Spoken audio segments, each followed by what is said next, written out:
आइए दोस्तों नमस्कार, हम धीरज सर फिर से आपका स्वागत करते हैं। आज हम स्वरों का चर्चा करेंगे कि हिंदी वर्णमाला में कुल कितने स्वर हैं, स्वर का विभाजन यानी स्वर से बनने वाले सभी प्रश्नों को आज हम समझा देंगे आपको।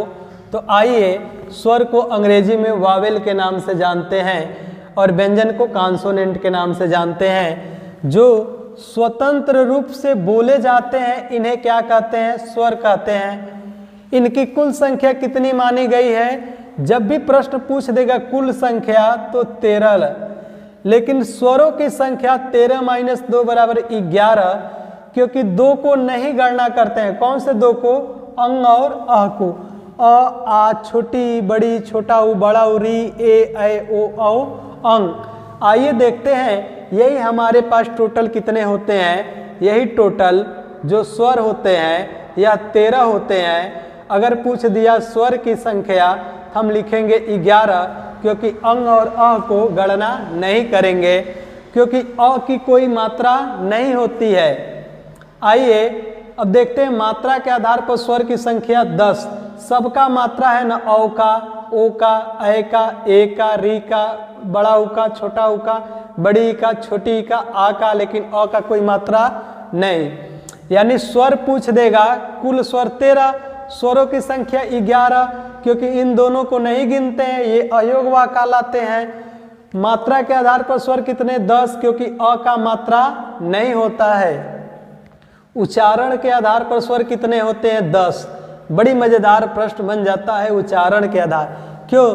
क्योंकि री का उच्चारण हिंदी में कहीं वर्णन नहीं किया जाता है, इसीलिए उच्चारण के आधार पर स्वरों की संख्या 10 मानते हैं। ये आपके अ से लेकर अ तक स्वर हैं। इन दोनों को अयोग वाक्य के नाम से जानते हैं। आइए स्वर का विभाजन पढ़ते हैं। मात्रा या उच्चारण के आधार पर स्वर का विभाजन। दोस्त आप भी जानते हैं कि मात्रा 2 ही प्रकार की होती है, ह्रस्व और दीर्घ। मात्रा के आधार पर स्वर का विभाजन 3 होता है, एक ह्रस्व, दीर्घ और प्लुट। यानी मात्रा 2 नहीं, मात्रा 3 प्रकार के। ह्रस्व हिंदी में 2 ही प्रकार की मात्राओं का अध्ययन किया जाता है, संस्कृत में 3। चूंकि हिंदी का विकास ही हुआ है संस्कृत से, इसलिए हम कहेंगे मात्रा के आधार पर 3 स्वर होंगे।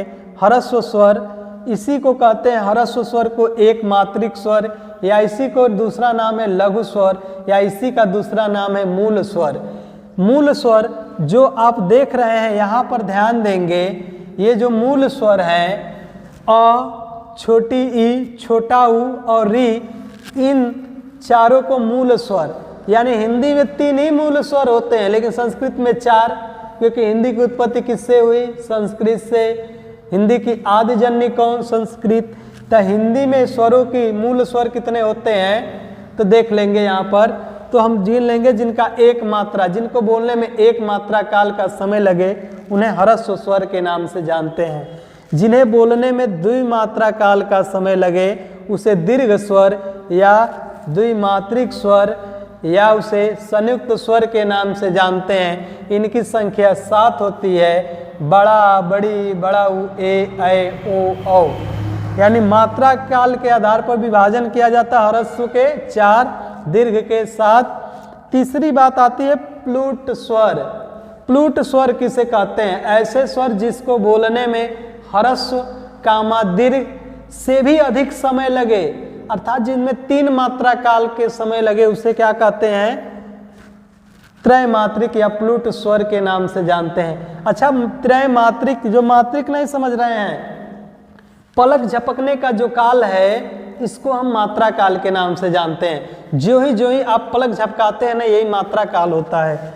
यानी ह्रस्व स्वर जिसमें 1 मात्रा काल, दीर्घ स्वर जिसमें 2 मात्रा काल, प्लुट काल जिसको 3 मात्रा काल का समय लगे या 3 मात्रा सदी। ये अक्सर आपको नाटक में देखने को मिलता है। जैसे आप देखते हैं आदमी पूजा पाठ कर रहा है तो कह रहा है ओम,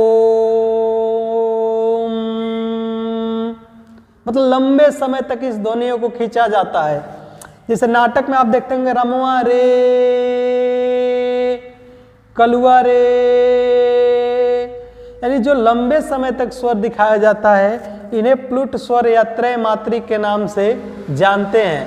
आइए फिर आगे हम देखते हैं कि जाति के आधार पर स्वरों का विभाजन कैसे किया गया। तब तक आप स्क्रीनशॉट ले लीजिए, अगर इसका स्क्रीनशॉट लेना चाहते हैं आप स्क्रीनशॉट ले लीजिए।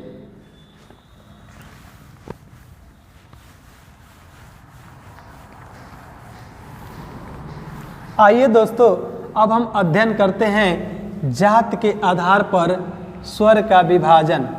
देखिए, जाति के आधार पर स्वर दो प्रकार के होते हैं। जाति के आधार पर किसका विभाजन? स्वरों का विभाजन, स्वरों का विभाजन। अच्छा, जाति के आधार पर स्वर दो प्रकार के होते हैं। एक का नाम है सजाती स्वर और दूसरे का नाम है विजाती स्वर। ऐसे स्वर जो ठीक उसी प्रकार के, यानी बिरादर रहते हैं तो कहते हैं भाई हम सजाती हैं।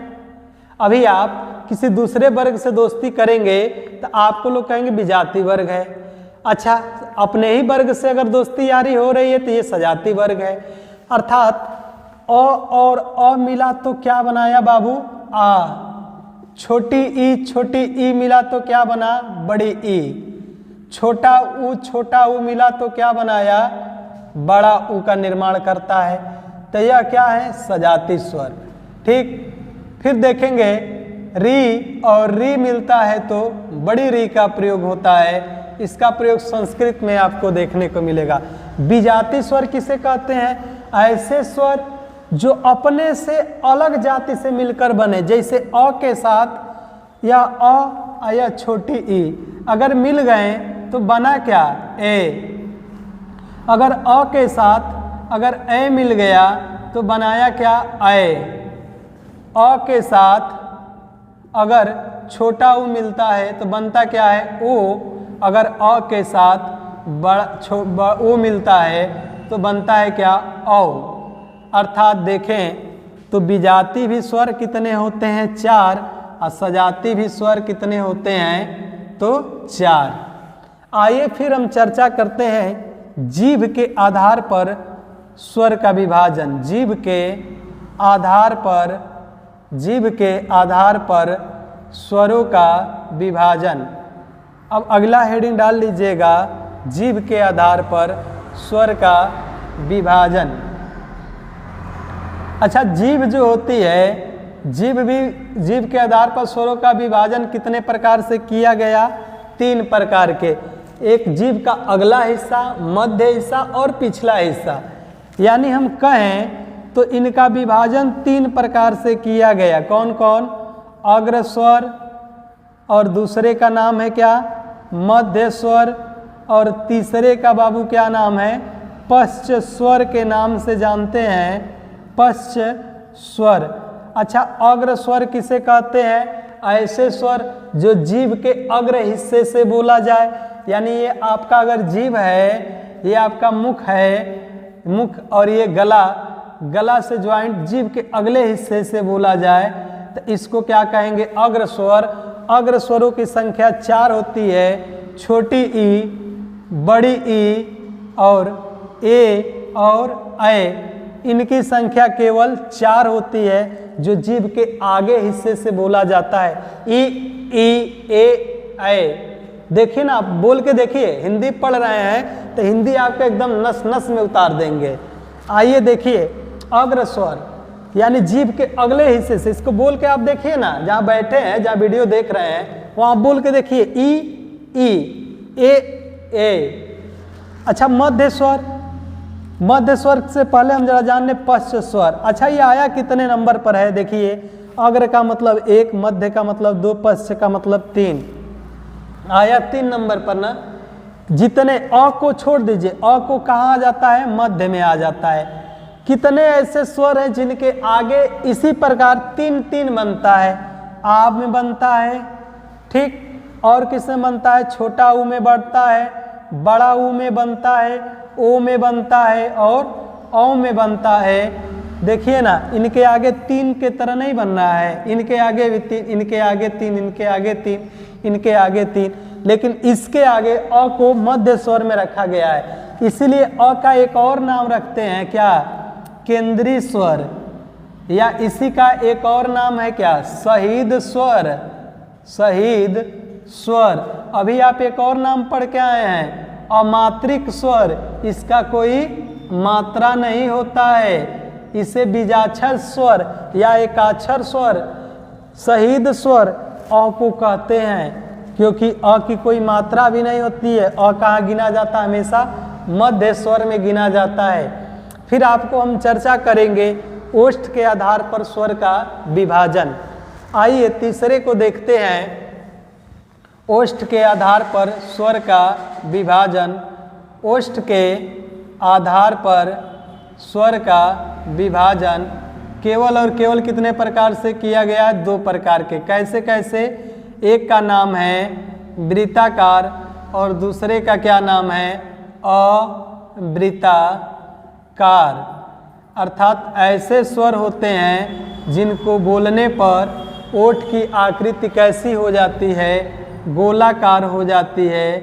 जिनको बोलने पर ओठ क्या हो जाए, गोलाकार हो जाए, इन्हें वृत्ताकार स्वर के नाम से जानते हैं। जिनके बोलने पर ओठ क्या हो, अगोलाकार हो, अर्थात वृत्ताकार न हो, उसे क्या कहेंगे, अवृत्ताकार। जैसे छोटा ऊ, बड़ा ऊ, ओ और औ, ये जो 4 स्वर हैं ये आते हैं वृत्ताकार स्वर में। इसको आप अभी ओठ पे कुछ लगा लीजिए और एक दीवार के सहारे इसे सट के बोलिए कि ऊ, ओ, औ। यानी जिनको बोलने पर ओठ की आकृति एकदम गोलाकार हो जाए, इन्हें क्या कहेंगे, वृत्ताकार स्वर। जिनको बोलने पर ओठ की आकृति गोलाकार न हो, उनको क्या कहेंगे, अगोलाकार स्वर। अगोलाकार में कौन आएंगे तब, अ आएगा, बिल्कुल आएगा, ठीक। छोटी आएगा, बड़ी आएगा, छोटा ऊ बड़ा ऊ इसमें आएंगे, अय आएगा, अय अय अय, यानी कि ओ औ इसमें आ जाएंगे वृत्ताकार में। यह हमारे ओष्ठ के आधार पर स्वरों का विभाजन था। फिर आपको बताएंगे हम मुख द्वार खुलने के आधार पर स्वरों का विभाजन किया गया। आइए दोस्तों देखते हैं मुख द्वार खुलने के आधार पर स्वरों का विभाजन। आप इसका स्क्रीनशॉट लेना चाहते तो स्क्रीनशॉट ले लीजिए और लेके इसको अध्ययन कीजिए। तब तक इस वीडियो को देखिए, ले लीजिए स्क्रीनशॉट। ठीक, आइए दोस्तों फिर आगे हम चलते हैं, फिर पढ़ाते हैं मुख द्वार खुलने के आधार पर जो स्वर होते हैं, स्वर को मुख द्वार खुलने के आधार पर स्वर का विभाजन कैसे हुआ। आइए देखते हैं स्वर का विभाजन। ठीक, आइए देखते हैं मुख द्वार, मुख द्वार, ठीक, खुलने के आधार पर, खुलने के आधार पर स्वर का विभाजन। यह भी बहुत इम्पोर्टेंट टाइप है। यह अदर एग्जाम, जैसे अधीनस्थ के मेंस वगैरह अदर एग्जामों में एक लेवल का प्रश्न बनाना हो तो इससे पूछ दिया जाता है मुख द्वार खुलने के आधार पर। मुख द्वार खुलने के आधार पर स्वर को 4 भागों में बांटा गया है। बाबू वो कौन कौन से 4 द्वार हैं? पहले का नाम है विवृत स्वर। ऐसे स्वर जिनको, विवृत स्वर को इंग्लिश में कहते हैं ओपन। ऐसे स्वर जिनको बोलने पर मुख द्वार पूर्णतः खुल जाता है, यानी पूरा खुल जाता है। हम बोलते हैं आ। जब हमारा मुख द्वार पूरा खुल जाता है उसको क्या कहते हैं? विवृत स्वर। ऐसे स्वर जिनको बोलने पर मुख द्वार क्या हो जाए? पूरा खुल जाए। फिर आता है अर्ध विवृत स्वर, जिसको बोलते हैं अंग्रेजी में half open Wavell. Half open मतलब आधा मुख खुले, जैसे अ, ए, ओ, औ और ओ। ये क्या है? हमारे हाफ ओपन स्वर कहलाते हैं, हाफ ओपन स्वर कहलाते हैं। फिर बात आता है अर्ध विपरीत के बाद अर्ध समृत स्वर होते हैं। अर्ध समृत जिसके बोलने पर ऐसे स्वर जिसको हाफ क्लोज, जिसको मुख आधा बंद रहता है, जैसे हम बोल सकते हैं क्या, ए और ओ, ए और ओ, आधा मुख बंद रहता है, ए ओ, ठीक, आए ओ आधा मुख खुल जाता है। फिर बात आती है समृत स्वर, ऐसे स्वर जिसको बोलने पर मुख पूर्णतः बंद रहता है, यानी मुख बंद पर, जैसे बोलते ई ई उ उ, ई ई और उ उ, इसके किसको क्या कहते हैं, समृत स्वर। आदमी किसी को हाथ पकड़ के ऐसे खूब मरोड़ के ऐसे बाबू ऐठ रहा है, ई ई उ उ, ऐसे स्वर जिनको मुख बंद भी रहता है तब भी ये स्वर निकल जाते हैं, इन्हें क्या कहते हैं, समृत स्वर। बाबू देखिए, पहला उद्देश्य ये है कि हम लोग सीखने के लिए आए हैं, तो चाहे जिस भाषा में हम इसको सिखाएं, आप कोशिश करिए कि आपको हर बात सिखा देंगे। विपरीत मतलब क्या हो, मुख पूर्णतः खुल जाए, जैसे आ। अर्ध विपरीत आधा मुख खुले, ए ऐ औ। अर्ध समृत ए और ओ, जिसमें आधा मुख क्या हो, खुले। ओपन में आप लिख सकते हैं जिसमें पूरा मुख द्वार खुल जाता है, उन्हें क्या कहते हैं, खुल जाता है। उन्हें विपरीत कहते हैं जिनमें आधा मुख द्वार खुलता है, उन्हें क्या कहेंगे, अर्ध विपरीत। जिसमें आधा मुख द्वार बंद रहता है उसे क्या कहेंगे, अर्ध समृत। जिसमें मुख द्वार बंद सा प्रतीत होता है या बंद सा रहता है, उसे क्या कहेंगे, समृत स्वर के नाम से जानते हैं। फिर आपसे आइए अंतिम जो चर्चा कर लिया जाता है, इसको बोलते हैं आगत स्वर। आगत स्वर के नाम से जानते हैं। ऐसे स्वर या इसी को कई लोग ये भी कहते हैं आगत स्वर या विदेशी स्वर। अच्छा, विदेशी स्वर समझ रहे हैं कि जिनका जन्म इस देश में नहीं, बी का मतलब दूसरे देश में जन्म लेने वाले स्वर। जैसे हम लिखते हैं डॉक्टर के ऊपर ऐसे चंद्र लगा देते हैं लेकिन बिंदु नहीं। जिसे लिखे अभी काफी के ऊपर ऐसे चंद्र लगा देंगे लेकिन बिंदु नहीं। अच्छा, विदेशी जो स्वर होते हैं इस पर चंद्र लगाते हैं लेकिन बिंदु नहीं, जिसे टाफी के ऊपर हम इस प्रकार लिख देते हैं। लेकिन इसमें भी एक होता है, उसका नाम है अनुनासिक। अनुनासिक स्वर किसे कहते हैं बाबू, अनुनासिक स्वर।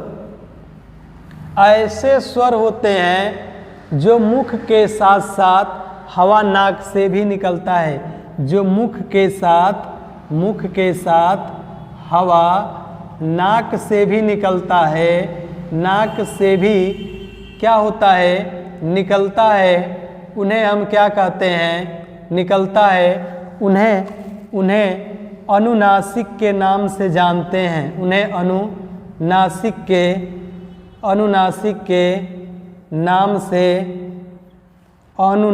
के नाम से क्या करते हैं, जानते हैं। जैसे में देख लिया जाए, जिसे अगर हम लिखें माँ के ऊपर चंद्र भी लगाते हैं और बिंद भी लगाते हैं, इन्हें अनुनासिक स्वर कहते हैं बाबू। और चाँद लिख दें, चाँद के ऊपर आप चंद्र भी लगाते हैं और बिंद भी लगाते हैं, इसे हम क्या कहते हैं, अनुनासिक स्वर के नाम से जानते हैं। फिर आप इस वीडियो को 1 से 2 बार जरूर देखिएगा, सारे स्वर का कंसेप्ट आपके दिमाग में बैठ जाएगा।